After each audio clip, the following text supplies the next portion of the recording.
કૃષ્ણ પરીક્ષા કરતા જાય, પાણી છાંટતા જાય અને લોટ કેળવતા જાય. એક દિવસ એવો આવે કે જ્યારે તમે એવા સોફ્ટ થઈ જાઓ, ત્યારે તમારામાંથી રસ નીકળે.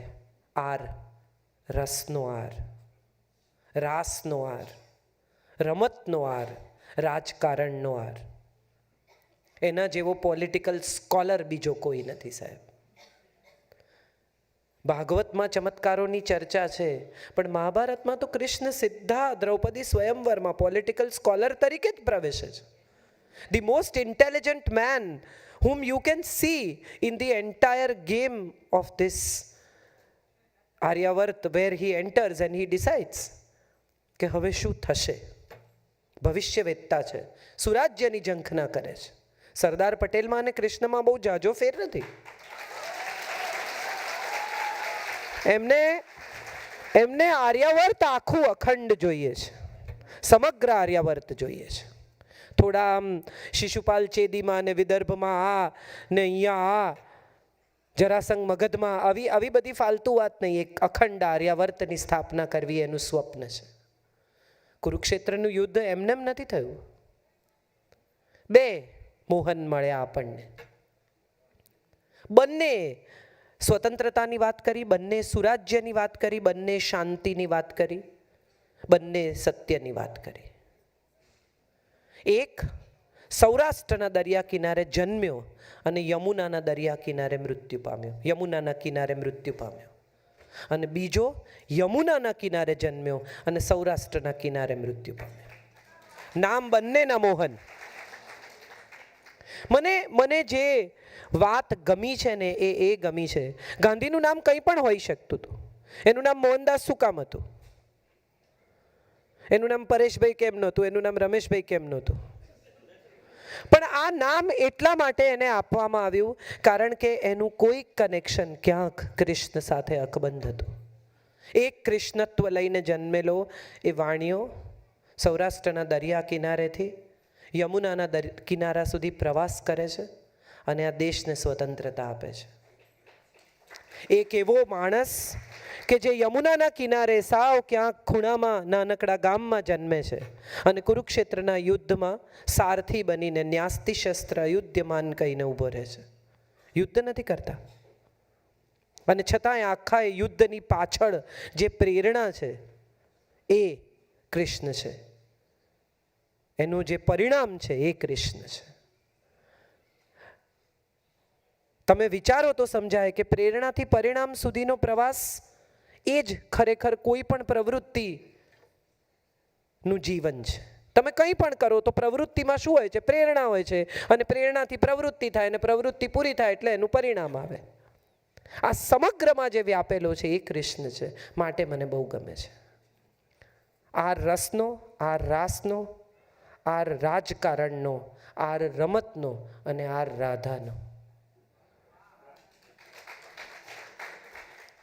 યુ ઉત્સવનો, ઉલ્લાસનો, ઉમંગનો,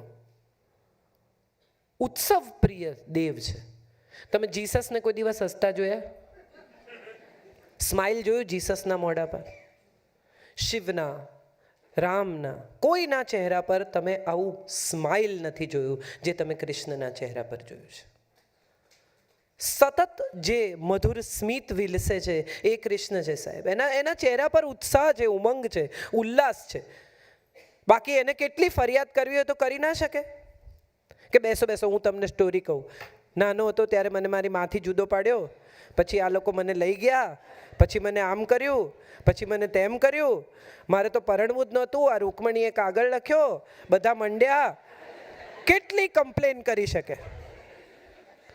તમે કદી આખા ભાગવતમાં, મહાભારતમાં કે હરિવંશમાં પણ એક વાર કૃષ્ણના મોઢે ફરિયાદ સાંભળીશ? Even once? એમને રડતા જોયા છે? દુઃખી થતા? જે સ્વયં ઉલ્લાસ છે, જે સ્વયં ઉત્સવ છે, જેણે જીવનને ઉત્સવ બનાવતા શીખવ્યું છે એ કૃષ્ણ છે. એને નહીં ખબર હોય કે આ માનવ દેહ સ્વરૂપે જન્મ્યો છું, મારે તો જવાનું જ છે. અને છતાંય જેણે યાદવા સ્થળીને એક ઉત્સવની જેમ પૂરી કરી. પોતાના લોકોને આમ મરતા જોવા પહેલો ઘા સાત્યકી પર, પોતાના મિત્ર પર કરે છે. જે ખોટું છે એ ખસેડવાનું જ છે, એનો અંત થવો જ જોઈએ. એ કૃષ્ણ છે. એસ સમજણનો, સમાનતાનો. હમણાં જ આચાર્ય શ્રી વાત કરી, એક લેવલ પર લઈ આવે છે સૌને. સમાનતાનો સમજણનો સ્નેહનો સ્વીકારનો કૃષ્ણ જેટલું સ્વીકારી શકે છે ને એટલું કદાચ જગતના કોઈ ઈશ્વર તો શું, માણસથી શરૂ કરીને તમે કોઈ તત્વ આટલું સ્વીકારી ન શકે. 5 પુત્રોનું મૃત્યુ થાય છે, એની મિત્ર દ્રૌપદી, જેના વસ્ત્ર પૂર્યા છે, જેને ખરાબ સમયમાં મદદ કરી છે, એ ગમે તેમ બોલે છે કૃષ્ણ, અને બધું સાંભળી લે છે. અને ત્યારે એને કહે છે ત્યાં ઊભેલા બીજા લોકો કે તમે જવાબ આપો. અને ત્યારે કહે છે અત્યારે જે વિલોપાત કરી રહી છે, જે મને આ બધું કહી રહી છે, એ મારી મિત્ર નથી, એ તો માં છે. પોતાના 5 પુત્રો જેણે ખોયા હોય એને વલોપાત કરવાનો અધિકાર છે, અને મારે આ સાંભળી લેવું જોઈએ. એ કૃષ્ણ છે. સ્વીકારનો સચ. હર્ષનો. સૌથી મોટી વાત જો તમે વિચારો ને તો તમને સમજાય કે કૃષ્ણ પૂજામાં હર્ષ છે. તમે અમસ્તા કૃષ્ણની વાત કરતા હો ને તોય ભીતરમાં ક્યાંક આનંદ છે.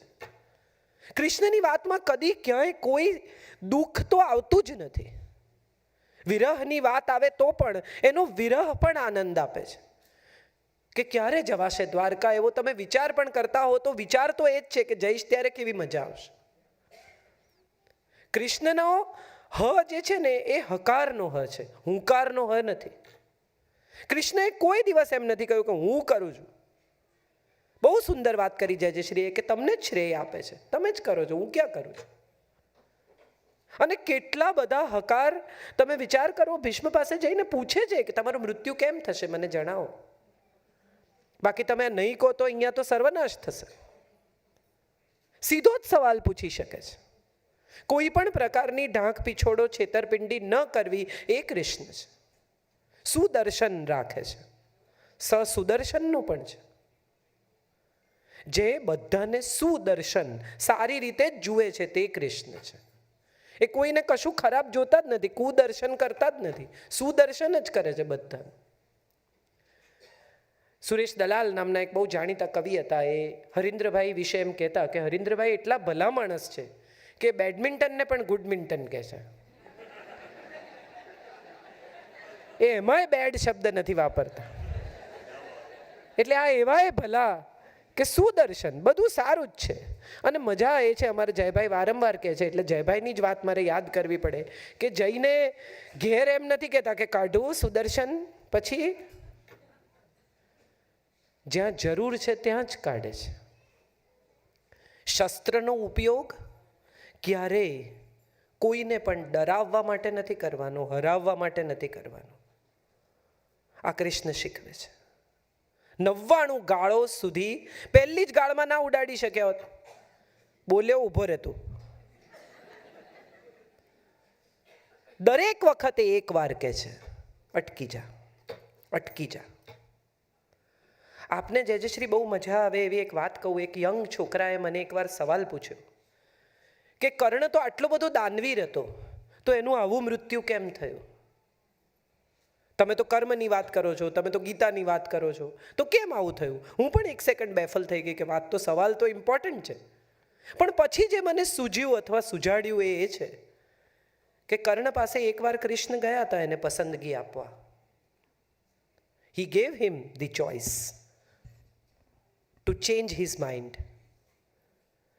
કૃષ્ણ દરેક વખતે પસંદગી આપે છે. He gives you choice. When you don't make the right choice, it's not his problem.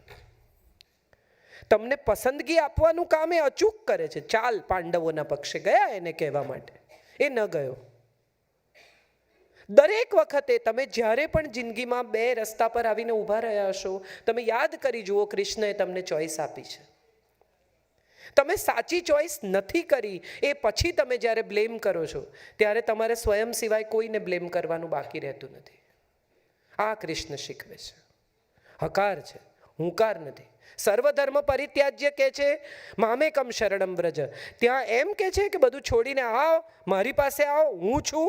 ના, એ પછીનો તરત જ શ્લોક છે કે પુરુષોમાં હું અર્જુન છું. બધું છોડી ને તારા પોતાના શરણે જા. Trust yourself, believe in yourself, rise. ત્યાજ્ય હૃદય દૌર્બલ્યમ ઉત્તિષ્ઠ પરંતપ જાગ્રત વરાન પ્રાપ્ય નિબોધિત. જે મળી ચૂક્યું છે તે મેળવો. તો આ હ અને ન, કૃષ્ણનો એન, નૃત્યનો ન,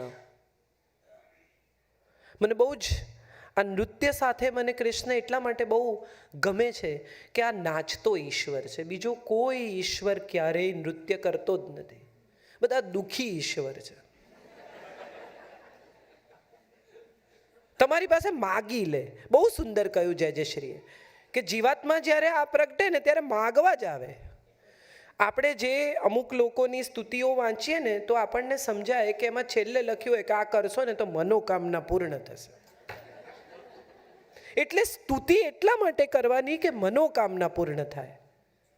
તમે વિચાર કરો કે તમે કોઈ એક વ્યક્તિ તમારે ઘેર રોજ સવાર નાહી ધોઈને આવે, ચપ્પલ કાઢીને ગોઠવાઈ જાય તમારા ડ્રોઈંગ રૂમમાં ને કંઈ માંગે, કેટલા દિવસ આપશો? અંદર ગયેલો ભિખારી અને બહાર ઉભેલો ભિખારી, આમાં ખાલી અમાઉન્ટનો જ ફેર છે. કોઈ જઈને એમ કહે છે કે થેન્ક યુ, ये सब तुम्हारा कर्म है आका, कि बात अब तक बनी हुई. તે એટલું આપ્યું છે કે હવે કંઈ માગવાની હિંમત નથી રહી. શું માગું તારી પાસે? ઉમાશંકર જોશીની એક પંક્તિ મને બહુ ગમે છે. 3 વાના મુજને મળ્યા, હૈયું મસ્તક હાથ. 3 વાના મુજને મળ્યા, હૈયું મસ્તક હાથ, બહુ દીધું દીનાનાથ, ચોથું નથી માગવું. જાવેદ સાહેબનો એક બહુ સરસ શેર છે કે તુમ્હારા और मेरा बस एक ही गम है, तुम्हारा और मेरा बस एक ही गम है, हर घर में एक कमरा कम है. બધાને એમ છે થોડું આટલું બસ, પછી નહીં કરું, આટલું બસ, પછી નહીં માગું. અને એમાં મજાની વાત એ છે કે આ બધા જે ભગવાન પાસે કંઈ મેળવવા જાય ને બાધા લે. મને હજી સુધી આ બાધાનું વિજ્ઞાન સમજાયું નથી. ભાત છોડે કે મને ભાત બહુ ભાવે છે ને એટલે હું છોડી દઈશ તો ઈશ્વર પ્રસન્ન થશે. આવું હોય કોઈ દાડો? આ તો બ્લેકમેલિંગ છે કે હું ભાત નહીં ખાઉં, ચાલ આપ. અને ભાત છોડે પણ કોદરી ખાય. મને એમાં જ સંતોષ થાય. છોડવું હોય ને, જો કૃષ્ણને પ્રિય થવું હોય ને તો અહંકાર છોડી દો. એણે ક્યારેય અહંકાર નથી કર્યો. જેનામાં વિષ નથી ને એ વૈષ્ણવ છે. વિષ છોડી દો. જો ખરેખર કૃષ્ણને પ્રિય થવું હોય ને તો કોઈ દિવસ ક્યારેય બીજા વૈષ્ણવને ઉતારી પાડવાનો પ્રયત્ન નહીં કરતા. કારણ કે જેટલા તમે વાલા છો ને એટલા જ એ વૈષ્ણવ પણ એને વાલા છે. કશું એ છોડવાથી કૃષ્ણ તમારી ઈચ્છા પૂરી કરશે આવું ક્યારેય માનતા નહીં. કચ્છ ગન નયન પઠણ વાંચે બધા સવારે, રાશિ ભવિષ્ય, આજનો મારો દિવસ કેવો જશે એ તમને બીજા કહેશે. અને જે રાશિ ભવિષ્ય વાંચીને પોતાનો દિવસ શરૂ કરે છે બધાને ખાલી જણાવી દઉં કે કૃષ્ણની ને કંસની રાશિ એક જ છે, રામની ને રાવણની રાશિ એક જ છે, રાધાની ને રૂકમણીની રાશિ પણ એક જ છે, અને શબરી ને શૂરપણખાની રાશિ પણ એક જ છે.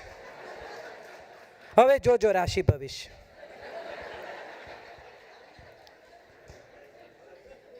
અને છેલ્લે એન પછીનો એ, આધારનો એ, સૌનો આધાર. ये सब तुम्हारा कर्म है आका. એમાં આગળની પંક્તિ મને બહુ ગમે છે. किसी का एहसान क्यों उठाएं, किसी को हालात क्यों बताएं, तुम ही से मांगेंगे तुम ही दोगे, तुम्हारे दर से ही लौ लगी है, ये सब तुम्हारा कर्म है आका. આધારનો એ, એકલતાનો એ.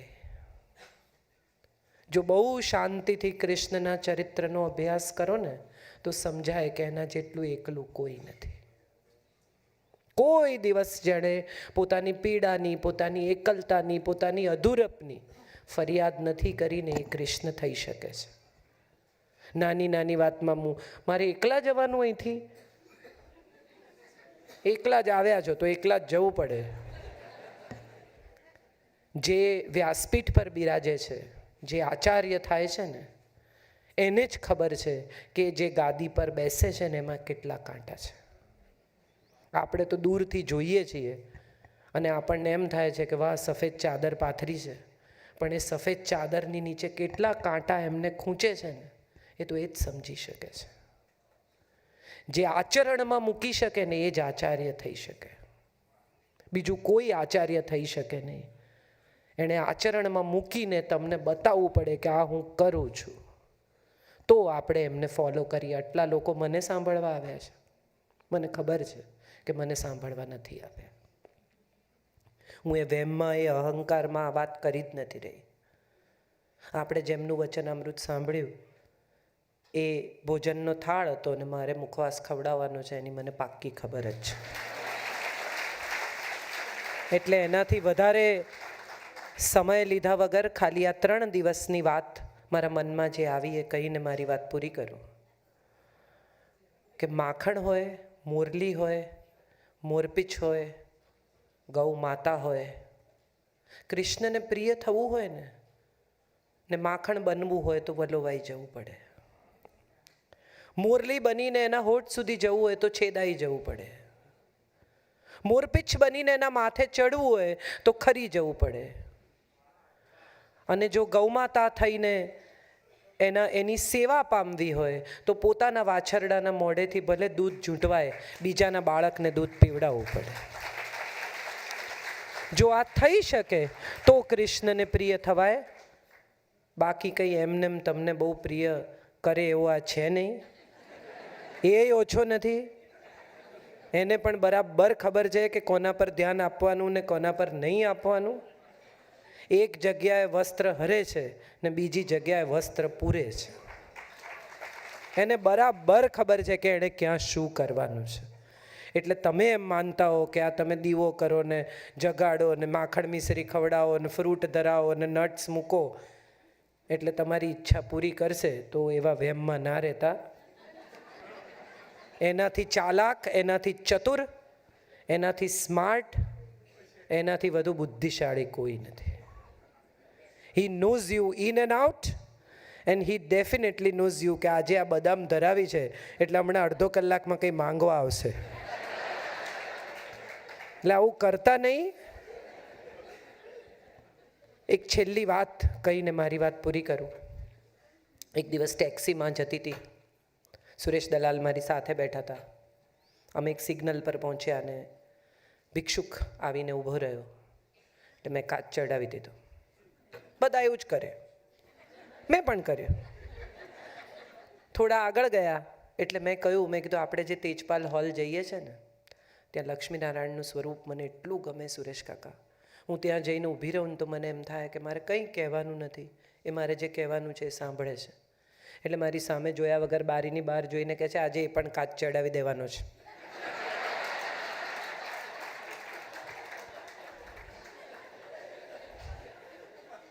કોક દિવસ એવો આવશે કે જ્યારે તમે એને ત્યાં જઈને ઊભા રહેશો ને ત્યારે કાચ ચડાવી દેશે ને કહેશે માફ કરો છૂટતા નહીં.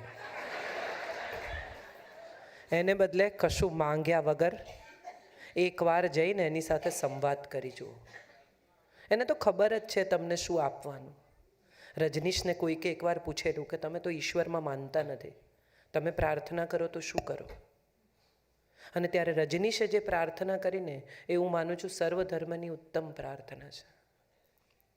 રજનીશે એ દિવસે એમ કહ્યું કે હે ઈશ્વર, હું જે માગું છું ને એને લાયક મને બનાવજે. અને નહીં તો જેને લાયક હોઉં એ મને આપજે. હું માનું છું કે આનાથી ઉત્તમ આ જગતની કોઈ પ્રાર્થના નથી. ગુરુ કૃષ્ણ એટલા માટે છે કે મિત્રને એમ કહી શકે છે કે ઉઠ અને તારા ધ્યેયની પ્રાપ્તિ સુધી મંડી રહે. આપણે આપણા મિત્રને શું કહીએ છીએ? વાંધો નહીં, એક પેગ વધારે તો ચાલે, વન ફોર ધ રોડ. સાચો મિત્ર એ છે જે ગુરુ બની શકે, સાચી દિશા બતાવી શકે. તમે કશું ખોટું કરતા હો તો તમને મોઢે કડવું કહી શકે, એ સાચો મિત્ર છે. અને કૃષ્ણ સાચા અર્થમાં સાચો મિત્ર છે, સાચો ગુરુ છે, સાચો પ્રેમી છે, સાચો પતિ છે, સાચો પુત્ર છે, સાચો પ્રભુ છે. કારણ કે ક્યાંય પણ આટલું પણ છળ નથી કરતો. જેવો છે એવો પ્રગટ થાય છે. અને તમને એ જ શીખવે છે કે જેવો છું એવો આવો, કાળો તો કાળો, ગમું તો ઠીક છે, નહીં તો જાઓ તમારે જવું હોય તો. એવા ઈશ્વરને અને જય જય શ્રીના સાનિધ્યમાં આજે આટલું મને કહેવાની તક મળી. આમ તો બ્રહ્મ લટકા કરે બ્રહ્મ પાસે જેવી વાત છે. જય જય શ્રી. આપની સમક્ષ બોલવું એ પણ પરીક્ષા છે, પણ છતાંય આશા રાખું છું કે મેં જે વાત કરી એ મારા તરફથી, મારા પ્રયાસથી આપના સુધી મારી વાત પહોંચાડવાનો પ્રયાસ કર્યો. ફરી એકવાર આપ સૌને પ્રણામ. જય જય શ્રીના ચરણમાં પ્રણામ.